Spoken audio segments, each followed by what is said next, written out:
Good afternoon, everybody.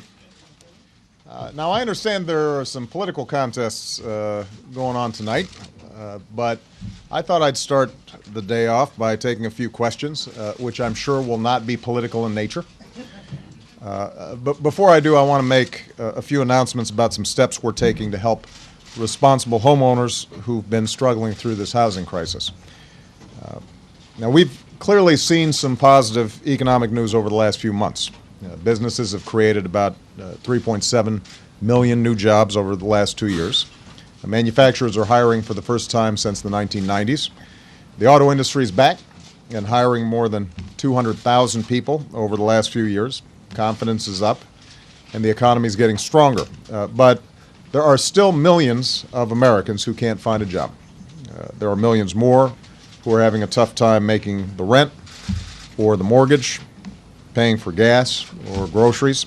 So our job in Washington isn't to sit back and do nothing, and it's certainly not to stand in the way of the recovery. Right now, we've got to do everything we can to speed it up. Now, Congress did the right thing when they passed part of my jobs plan and prevented a tax hike on 160 million working Americans this year, and that was a good first step. But it's not enough. They can't just stop there and wait for the next election to come around. There are a few things they can do right now that could make a real difference in people's lives. This Congress should, once and for all, end tax breaks for companies that are shipping jobs overseas and use that money to reward companies that are creating jobs here in the United States. I've put forward a proposal that does just that, and there's no reason why Congress can't come together and start acting on it. This Congress could hold a vote on the Buffett rule so that we don't have billionaires paying a lower tax rate than their secretaries. That's just common sense. The vast majority of Americans believe it's common sense, and if we're serious about paying down our deficit, it's as good a place to start as any. And finally, this Congress should pass my proposal to give every responsible homeowner a chance to save an average of $3,000 a year by refinancing their mortgage at historically low rates. No red tape, no runaround from the banks. If you've been on time on your payments, if you've done the right thing, if you've acted responsibly, you should have a chance to save that money on your home, perhaps to build up your equity or just have more money in your pocket that you can spend on businesses in your community. That would make a huge difference for millions of American families. Now, if Congress refuses to act, I've said that I'll continue to do everything in my power to act without them. Last fall, we announced an initiative that allows millions of responsible homeowners to refinance at low interest rates. Today, we're taking it a step further. We are cutting by more than half the refinancing fees that families pay for loans insured by the Federal Housing Administration. That's going to save the typical family in that situation an extra $1,000 a year on top of the savings that they'd also receive from refinancing. That would make refinancing even more attractive to more families. It's like another tax cut that'll put more money in people's pockets. We're going to do this on our own. We don't need congressional authorization to do it. We're also taking a series of steps to help homeowners who have served our country. It is unconscionable that members of our armed forces and their families have been some of those who have been most susceptible to losing their homes due to the actions of unscrupulous banks and mortgage lenders. Over the last few years, that happened a lot. So as part of the landmark settlement we reached with some of the nation's largest banks a few weeks ago, here's what we're going to do. If you are a member of the armed forces whose home was wrongfully foreclosed, you will be substantially compensated for what the bank did to you and your family. If you are a member of the armed forces with a high interest rate who was wrongfully denied the chance to lower it while you were in active service, which banks are required to do by law, the banks will refund you the money you would have saved along with a significant penalty. The settlement will make sure that you aren't forced into foreclosure just because you have a permanent change in station, but can't sell your home because you owe more than it's worth. Some of the money will also go into a fund that guarantees loans on favorable terms to our veterans. And there will be more foreclosure protections for every man and woman who is currently serving this country in harm's way. As I've said before, no amount of money is going to be enough to make it right for a family who has had their piece of the American dream wrongfully taken away from them. And no action, no matter how meaningful, will entirely heal our housing market on its own. This is not something the government by itself can solve. But I'm not one of those people who believe that we should just sit by and wait for the housing market to hit bottom. There are real things that we can do right now that would make a substantial difference in the lives of innocent, responsible homeowners. That's true in housing, and that's true in any number of different areas when it comes to ensuring that this recovery touches as many lives as possible.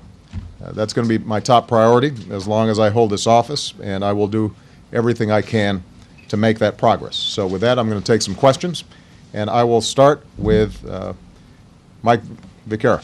Yes, sir.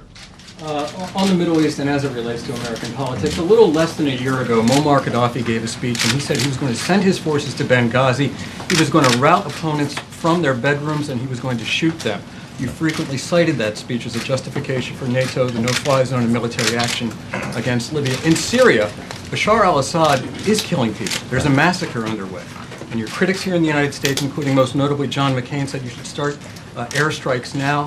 And on Iran, Mitt Romney on Sunday went so far as to say that if you are reelected, Iran will get a bomb and the world will change. How do you respond to this criticism? All right, Mike, you asked a couple of questions there, so let's start with the Iran situation, since that's been the topic of the news for the last few days. When I came into office, Iran was unified, on the move, had made substantial progress on its nuclear program, and the world was divided in terms of how to deal with it. What we've been able to do over the last 3 years is mobilize unprecedented, crippling sanctions on Iran.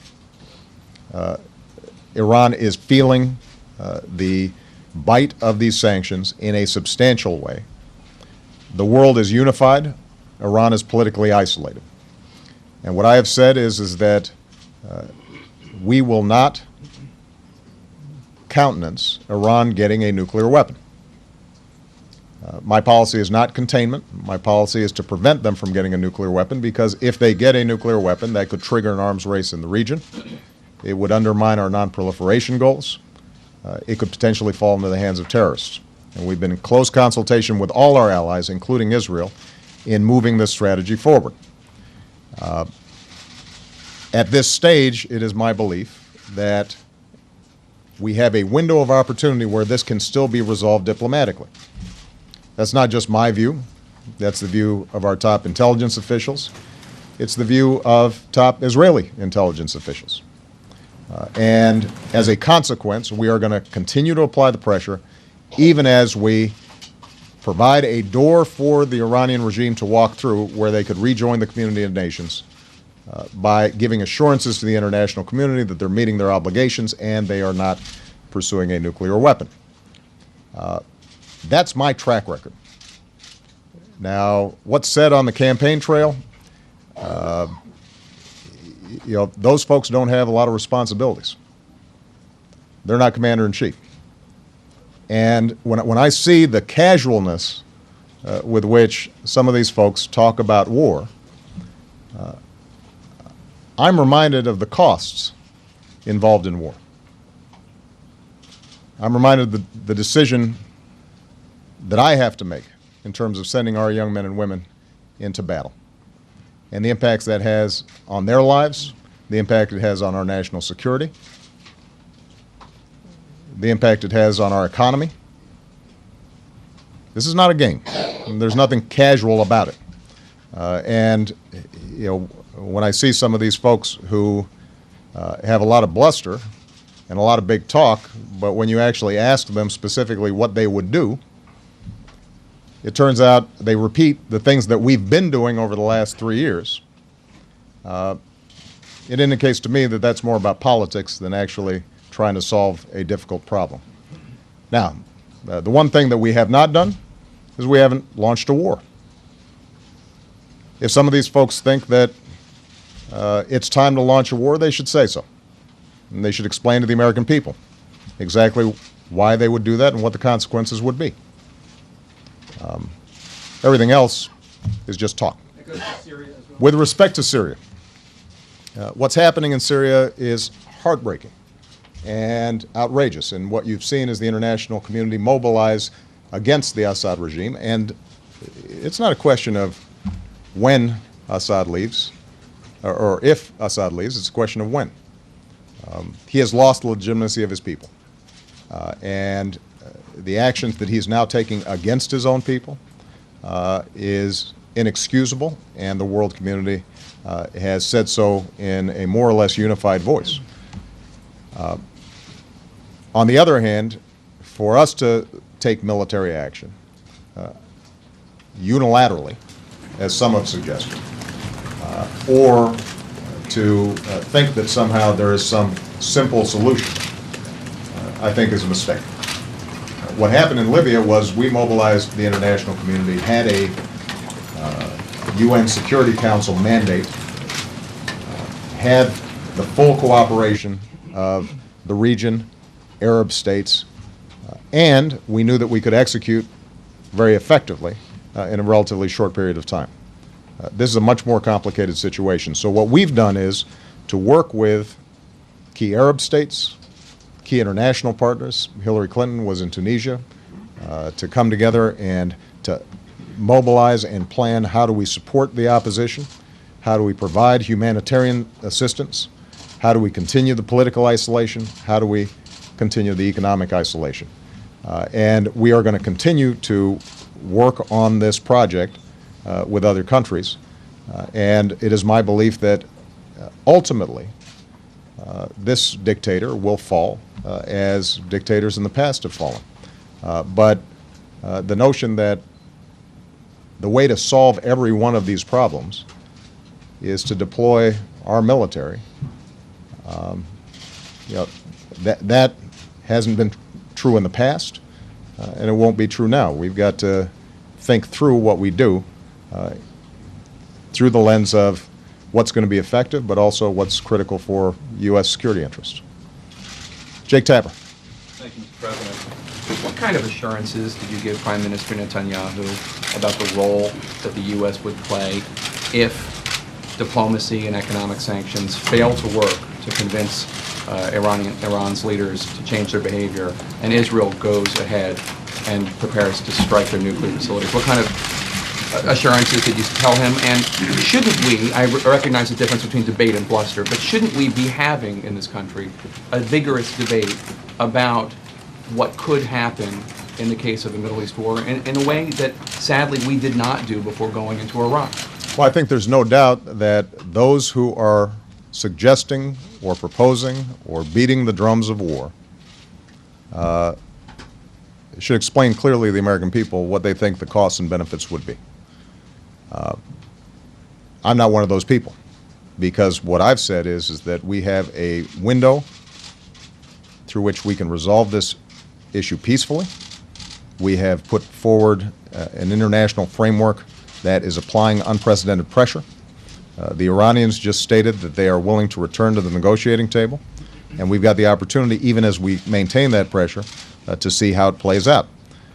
I'm not going to go into the details of my conversation with Prime Minister Netanyahu, but what I said publicly doesn't differ greatly from what I said privately. Israel is a sovereign nation that has to make its own decisions about how best to preserve its security. And as I said over the last several days, I am deeply mindful of the historical precedents that weigh on any Prime Minister of Israel when they think about the potential threats to Israel and the Jewish homeland. What I have also said is that because sanctions are starting to have significant effect inside of Iran, and that's not just my assessment, that's, I think, a uniform assessment, because the sanctions are going to be even tougher in the coming months, because they're now starting to affect their oil industry, their central bank, and because we're now seeing noises about them returning to the negotiating table, that it is deeply in everybody's interests, the United States, Israel, and the world's, to see if this can be resolved in a peaceful fashion. And